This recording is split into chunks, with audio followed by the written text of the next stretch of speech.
That's pretty good. Oh.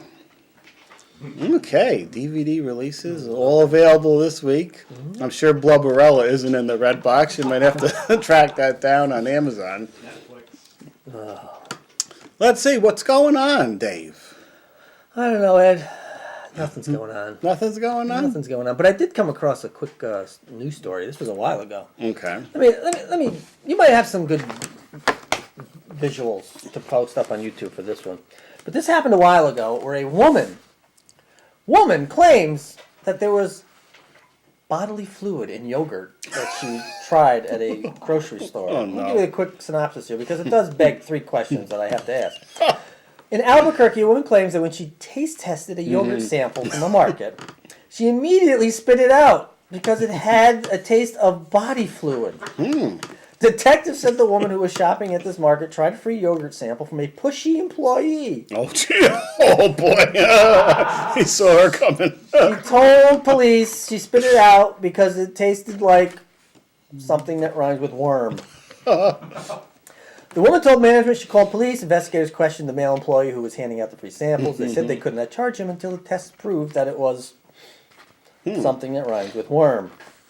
Now, there's a few. It goes on a little more, but I have three questions. Okay. First of all, what kind of a weirdo would put that in the yogurt?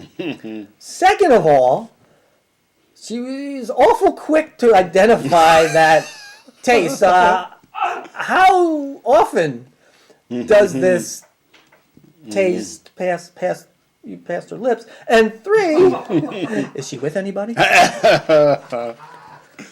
She immediately spit it out. Well, I feel sorry for her husband. Yeah. It turns out that it was indeed that. It was that juice. The man's DNA sample, as we call it. They confirmed it was found in the yogurt sample, and the man was since arrested, I guess, for they call it some kind of harassment or I don't know what they call it. Not harassment. But anyway, yes, it was indeed, and he was arrested, and yeah, it's pretty bad. The only samples I see are these old women in Price Chopper giving out samples. If one of them has a very odd smile on her face, I won't be taking any samples. Should I do this other story or should I wait for the next show? Let's look over everything that we've got. Oh, go ahead, because we got Walmart people next time. Here's a quick thing. Needed. This one I found a little disturbing, but a dead teenager, his estate is being sued for losing control of his body parts. You think you heard it all after this? This is unbelievable. An Illinois court has ruled that this woman is allowed to sue a dead teenager's estate for injuries caused by his flying body parts as he was struck by a train and a chunk of his body flew into her, knocking her down, breaking her leg and wrist. The body of this kid, he was running across the train tracks. He thought his train was coming. It was a commuter train. But his train was actually delayed by rain. And as he was running across the tracks thinking this train was going to stop, it actually slammed into him at 70 miles per hour, basically flinging pieces of him in various locations. And a piece of his body hit this woman and several other people on the train platform, which might have been quite a disturbing scene, I would think, if you're hit by, I don't know, a torso or a head. But she's allowed to sue the estate because he should have been reasonably aware that his actions were negligent and could cause a leg or an arm to fly off and hit somebody. That is equally as fascinating as the woman who could identify the bodily fluid. He wasn't even committing suicide. He was just running for a train. Right. He was running for a train. He thought it was... You can't control your body parts when you're running for a train, Dave. Well, not if you're hit by it. You can't control it. No. I've seen a video of a woman hit by a train. And let's face it, your body goes flying. And sometimes in multiple locations. It's not pleasant, but what can you do? Well, Dave, we have to head over to the poster pairs board. Poster pairs game. And while I go over here, why don't you tell the folks how to play the game? Email us. You don't want to explain it. It's just there's 6 things here. 6 posters. Well, actually, there's only 3 posters. Yes. 3 posters, and you have to match them. All you gotta do is send an email to us. Pick 2 numbers between 1 and 6. If you pull your name out and then your numbers, we turn them over and the two posters match, you win 2 free movie passes. I don't know why I didn't notice this before. We got an Indiana Jones and the Kingdom of the Crystal Skull Right there? poster There you go. acting as a reflector above us here. Oh, for the hot studio lights. Didn't notice that before. Which wouldn't be a fire hazard. Our last 2 games, 2 times we played, we've had winners. Are we going to make it 3? Because we're going to have to do something. We're out of poppers. There we are. Do you have your own personal popper? I do. Set off, Dave? I can set off my popper. Willie Smith. Willie Smith wants 3 and 5. We have things left over from New Year's Eve here. Oh, that we can just throw. We can just toss into the Which air. I'm more than happy to do because I won't be cleaning it up. Willie Smith, 3 and 5. 3 and 5. Remember, there's 2 posters from our own films That's up right. here. There's Here's one of them now. Psycho 3.5. This was actually based on that black and white sketch we saw earlier. Right. This was an expanded feature film length version. It's kind of like SNL before SNL started making films of their, 3-minute sketches. And what was the other number? 5. 5.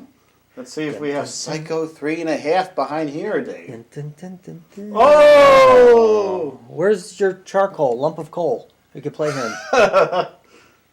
There you There, go. soon to be coming Toxic Camp, Toxic Camp. our other film. Once you sit down at the desk and start drawing. Right. I'm going to do that on the computer. Are you? Yeah. Oh, aren't you technologically savvy? Now, in the old days, see, I added this in down here where it said directed by Ed and Dave because I had to remove our last names from the poster. But up here, this was all done with letters that you had to take out and stick on the poster, all this, long before the computer age. You know, I don't have a problem with my last name, and I'm going to tell everyone. It's McGillicuddy. There it is, look at that. I don't care. Look how close Bill Levy, who's not here, so we'll put his name up. There you go.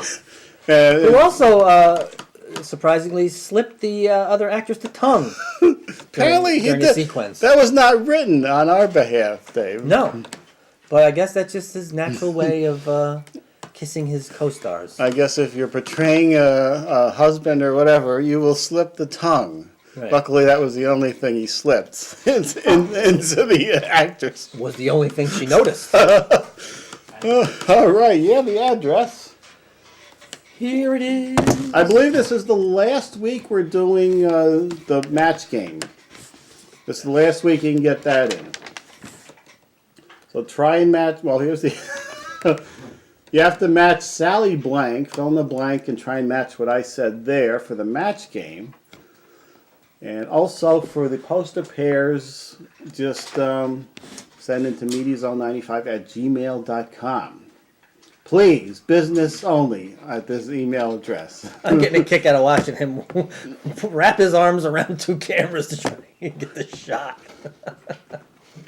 We may go to, if we use only our high-def cameras for the show, we're going to be letterboxed on TV. But I think people are used to seeing letterboxed shows now on TV.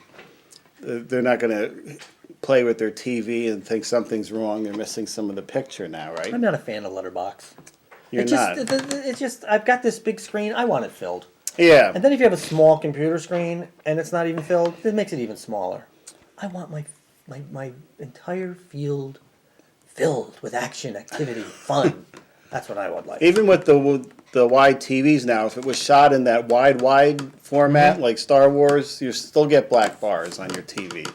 I think But maybe you can zoom in. You by can hitting a couple zoom buttons. in.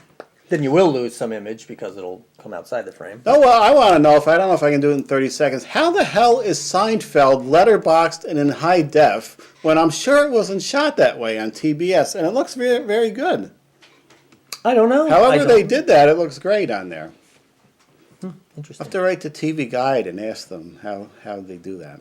Good night, everybody. We'll see you next time with some more films and more chances to win free movie tickets. Buzzer. Buzzer. And it will be February. It will be. And it'll either be below 0 or it will still be 40 degrees. Or we'll have 3 feet of snow on the ground, and now that I've seen these pretzels again, I got to which I really shouldn't do. But like I said, there's no guarantee there'll be food for me tonight, you know? Unless I make it my damn self. Does she make the Sunday dinner usually? Usually on the weekends we don't really cook.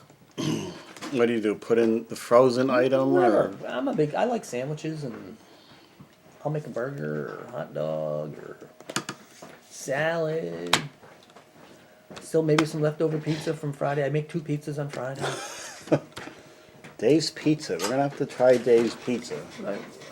It's really good. Actually, it's even better since my daughter told me how to make them. She likes it. Turn the thing off. Oh no!